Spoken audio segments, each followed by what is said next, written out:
పెళ్ళైనా పండగైనా వేడుక ఏదైనా పట్టుచీరల ప్రత్యేక వేదిక వారాహి సిల్క్స్.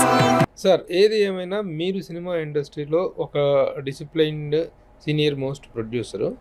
కానీ సినిమా ఇండస్ట్రీ అనేది ఒక అన్ఆర్గనైజ్డ్ సెక్టర్. మీరే చెప్పారు, లక్ష అనుకున్నది 10 లక్షలు అవుతుంది, 10 లక్షలు అనుకున్నది 1 కోటి అవుతుందని.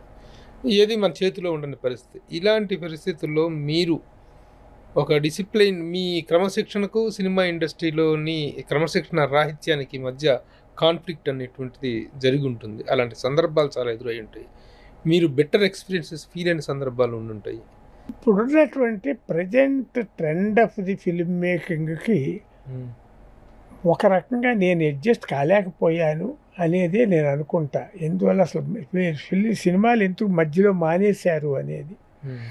రెండోది ఏంటంటే ఏజ్ సపోర్ట్ లేకపోవటము.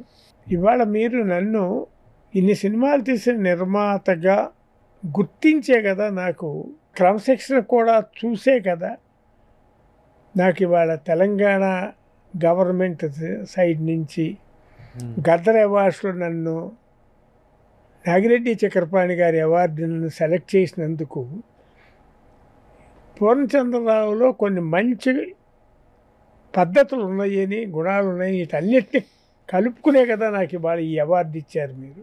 అదేనేమో నన్ను మర్చిపోయిన జనాలకి, ఫిలిం ఇండస్ట్రీలో మర్చిపోయిన పూర్ణచంద్రరావు ఎక్కడుంటున్నాడు, ఉన్నాడా, చచ్చిపోయాడా అని తెలియనటువంటి స్టేజ్లో ఈ అవార్డు కానీ, మురళీమోహన్ గారు మన 50 సంవత్సరాల ఫంక్షన్ కానీ, పూర్ణచంద్రరావు ఒక పాత నిర్మాత, కొన్ని పద్ధతులతో కొన్ని సినిమాలు తీసి ఎక్కువ నటులతో ఎక్కువ లాంగ్వేజ్లో సినిమాలు తీసినటువంటి నిర్మాత అని మీరు అందరూ గుర్తించే కదా నన్ను మళ్ళా ప్రజెంట్ జనరేషన్కి పరిచయం చేశారు. That is a great. Amitabh Bachchan గారి దగ్గర మీ ప్రస్తావన వస్తే ఆయన కళ్ళల్లో గొప్ప కృతజ్ఞత కనిపిస్తుంది, గొప్ప అభిమానం, ఆరాధన. మీరంటే హయ్యెస్ట్ రిగార్డ్స్ చూపిస్తారు ఆయన. అట్లాగే తెలుగులో మీరు ఇంకా చాలా మందితోటి, చిరంజీవి గారితో చట్టానికి కలులో లాంటి గొప్ప సినిమా తీశారు. రజనీకాంత్ గారిని సినిమా ఇండస్ట్రీకి, హిందీ ఇండస్ట్రీకి పరిచయం చేశారు. అజిత్ గారిని హీరోగా పరిచయం చేసింది మీరు.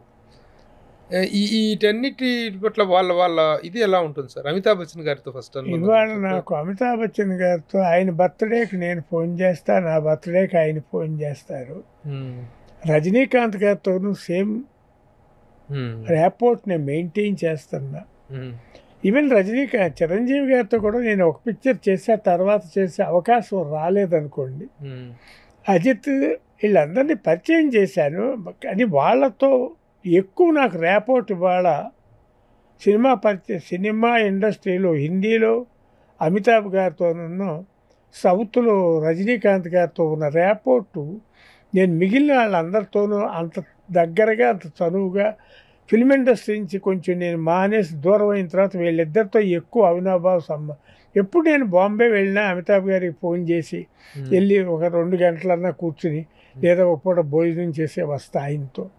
అదేవిధంగా మెడ్రాస్ వెళ్తే రజనీకాంత్ గారికి ఫోన్ చేసి, ఈ మధ్యన జరిగిన 2 ఇన్సిడెంట్లు చెప్తా మీతో. రజనీకాంత్ గారు హైదరాబాద్లో సన్ టీవీ వాళ్ళ షూటింగ్లో ఉన్నారు. నేను ఏదో వీసా పని మీద మెడ్రాస్ వెళ్తే వస్తున్నాను సార్ ఉంటే కలుస్తాను అని ఆయన సెక్రటరీ గారికి ఫోన్ చేస్తే హైదరాబాద్లోనే ఉన్నారండి అని అన్నారు. నేను బెంగళూరు నుంచి వస్తున్నానయ్యా, నేను హైదరాబాద్ లేనంటే ఈ విషయం ఆయనకి చెబితే వాళ్ళ సెక్రటరీ రమ్మనమను, నేను ఒకడో క్యాన్సిల్ చేసుకుని వస్తాను అని షూటింగ్ క్యాన్సిల్ చేసుకుని ఆయన మెడ్రాస్ వచ్చారు. నేను చోళాలో దిగా. ఆయన పొందుతున్నారు, మీరు వస్తున్నారా, నేను రానా చోళాకి అని అడిగారు. అంటే అంత ఆప్యాయతగా. అదేవిధంగా బాంబే వెళ్ళాను, ఎవరో మ్యారేజ్ ఉంటే, నాగపూర్ షూటింగ్లో ఉన్నారు అమితాబ్ గారు. ఫోన్ చేస్తే వాళ్ళు ఇన్ఫార్మ్ చేశారు ఆయన నాగపూర్ నుంచి ఒక ఈవినింగ్ వచ్చేసారు. ఆయన ఒక నైట్ ఆయనతో స్పెండ్ చేసి నేను ఎర్లీ మార్నింగ్ ఫ్లైట్కి వెళ్ళిపోతున్నానండి అంటే రాత్రి 11 గంటల దాకా ఆయనతో స్పెండ్ చేశాను. రామారావు గారితో మీ అనుబంధం గురించి మాట్లాడితే, వారితో ముఖ్యమంత్రి అయిన తర్వాత కూడా మీరు చాలా ఇంటరాక్షన్లోకి వెళ్ళినట్టున్నారు. ముఖ్యమంత్రి అయిన తర్వాత కూడా వారి చేతుల మీదుగా నేను ఆడదే ఆధారం అనే సినిమాకి ఒక shield, state government of the నుంచి షీల్డ్ తీసుకోవడం జరిగింది. తర్వాత ఆయన విశ్వామిత్ర షూటింగ్ చేసేటప్పుడు మీనాక్షి శేషాద్రి, అరుణ ఇరానీ, అమ్జద్ ఖాన్ వీళ్ళందరినీ నేనే ఆయనకి బాంబే నుంచి అరేంజ్ చేసి పంపించడం జరిగింది. బాలకృష్ణ గారు కూడా నాతో బాంబే వస్తే తప్పనిసరిగా మా ఫ్లాట్కి వచ్చి ఒక పూట అయినా భోంచేసి వెళ్ళేవారు.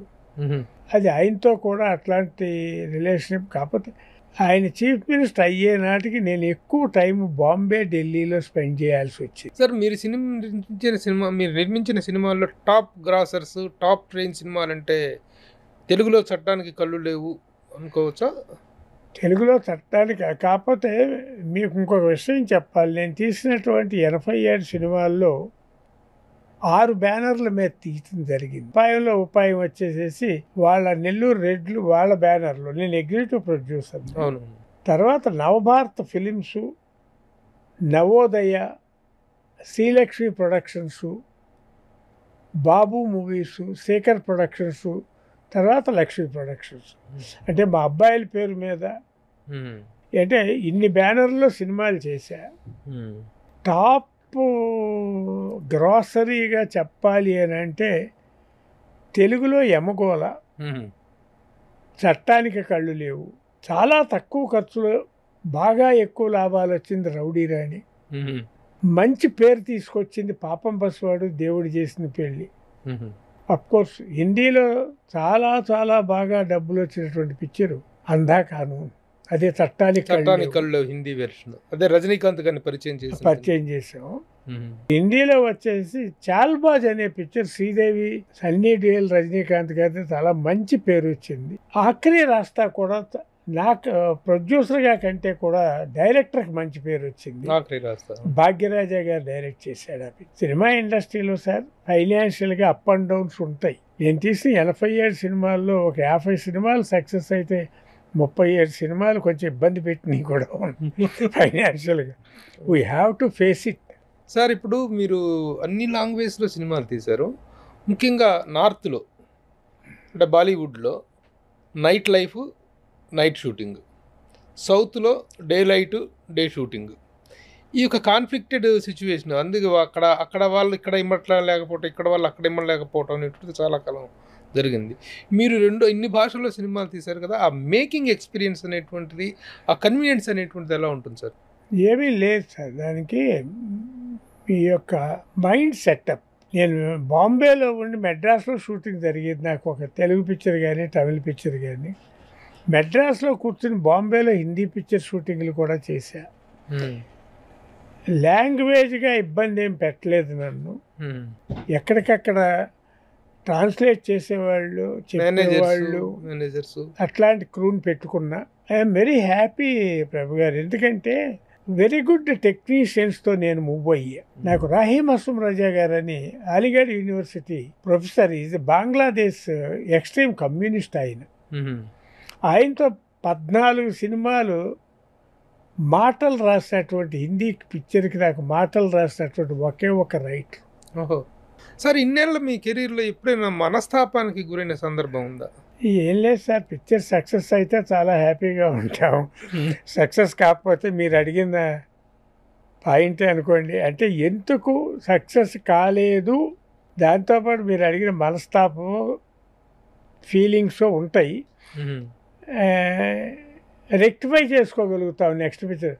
అత్యంత బాధ కలిగించిన, నష్టాన్ని కలిగించిన ఫెయిల్యూర్ అంటే ఇది చెప్తారు. ఒక 7th హెవెన్ లాంటి ఆనందాన్ని ఇచ్చినటువంటి సక్సెస్ అంటే ఇది చెప్తారు. ఫెయిల్యూర్ అంటే లాస్ట్లో నేను చేసిన 2 సినిమాలు మిజరబుల్ డిసప్పాయింట్ చేసినాయి సార్. అవునన్నా కాదన్నా, శైలజా కృష్ణమూర్తి చాలా చాలా డిసప్పాయింట్ చేసినాయి.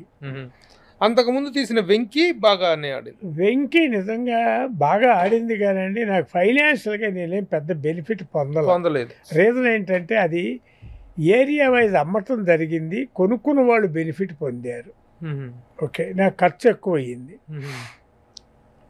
శైలజా కృష్ణమూర్తి అవునన్నా కాదన్నా పాయింట్లు మంచి పాయింట్లే అని అనుకున్నాం.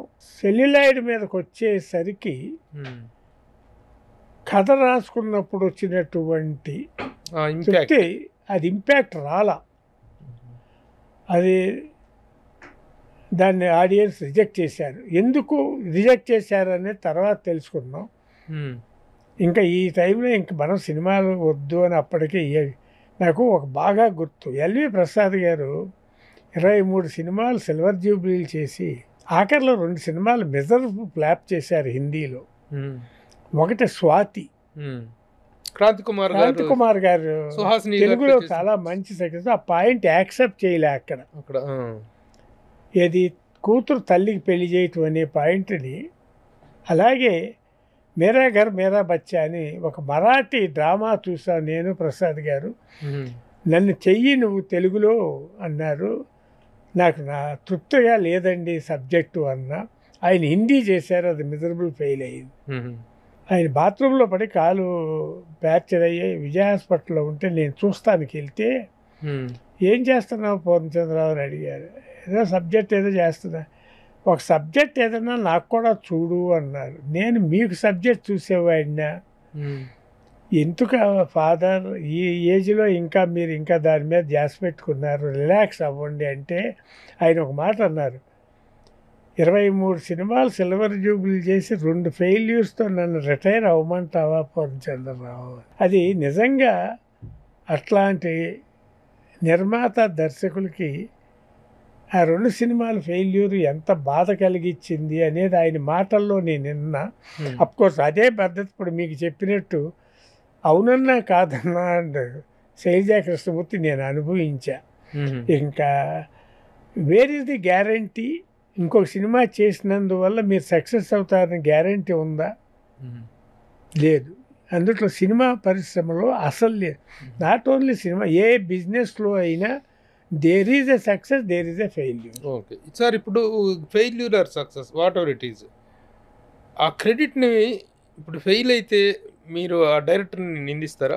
ఎవరిని నిందిస్తారు? మిమ్మల్ని మీరు నిందించుకుంటారా? Who is the reason for the failure of a film అంటే ఏం చెప్తారు? బాధ్యత డైరెక్టర్ కూడా ఉండగానండి మీ యొక్క అదృష్టం దురదృష్టం కూడా మీరు డిపెండ్ అయి ఉన్నారు. అంటే మీరు ఆ డైరెక్టర్ని పెట్టుకున్నప్పుడు ఆ డైరెక్టర్కి నచ్చిన కదా, మీకు నచ్చిన కదా, ఆ డైరెక్టర్ హ్యాండిల్ చేస్తున్నాడా సరిగ్గా చూసుకోవాల్సిన బాధ్యత కూడా మీకు ఉంది కదా. వేర్ ఐ యామ్ ఫెయిల్యూర్, అది అందరిలోనూ ఉంది. కథ రాసిన వాళ్ళు గోపీమోహన్ అని ఆయన కథ, అది నిజం చెప్పాలి అంటే శైలజా కృష్ణమూర్తి దాన్ని ఫ్లాష్ బ్యాక్ల్లో చాలా గొప్పగా చెప్పాడు నాకు కథ. శివనాగేశ్వరరావు గారు హ్యాండిల్ చేసిన దాంట్లో ఫ్లాష్ బ్యాక్లు లేకుండా సింగిల్ ట్రాక్లో వెళ్ళింది కథ. దేర్ ఈజ్ ఏ మిస్టేక్ ఏమో అని అనుకున్నాను నేను. అట్లాగే కథ చెప్పినప్పుడు తేజ అవునన్నా కాదన్నా దాన్ని ట్రీట్ చేసిన విధానం, సెల్యులాయిడ్ మీద ఎక్కించిన విధానంలో రాలా. అది కూడా ఒక రీజన్ అయ్యి ఉంటుంది. యాక్చువల్గా చాలామంది నిర్మాతలు కథలు విన్నప్పుడు ఉండే ఫీల్ అయ్యేంతటి ఎగ్జైట్మెంట్ దాన్ని తెర మీద చూసుకున్నప్పుడు మిస్ అవ్వటమే ఫెయిల్యూర్స్కి కారణం అవుతుంది అనేటువంటిది లేదు ప్రభు గారు. ఒక పాయింట్ కూడా మీరు దయచేసి, కథ రాసినటువంటి ఆథర్ కథ చెప్పినప్పుడు ఉన్న ఆ స్వీట్నెస్ ట్రీట్మెంట్ దగ్గరికి వచ్చేసరికి కొంత మార్పులు వస్తాయి, డైలాగ్ స్టేజ్కి వచ్చేసరికి ఇంకా మార్పులు వస్తాయి. దర్శకులుగా దాన్ని హ్యాండిల్ చేయటానికి వచ్చినప్పుడు కథ ఎట్లా రాశాడో రైటరు అంత స్వీట్నెస్ డైరెక్టర్ స్టేజ్ సెల్యులాయిడ్ మీద ఎక్కిస్తానికి రాకపోవచ్చు. దానికి నటుల్లో కూడా దాన్ని పండించే విధానంలో డైరెక్టర్ వాళ్ళ దగ్గర నుంచి ఎక్స్ట్రాక్ట్ చేసే విధానంలో కూడా రాకపోవచ్చు. ఒకళ్ళని మనం అనుమానించి ఒకళ్ళని బ్లేమ్ చేయటం అనేది మంచి పద్ధతి కాదు.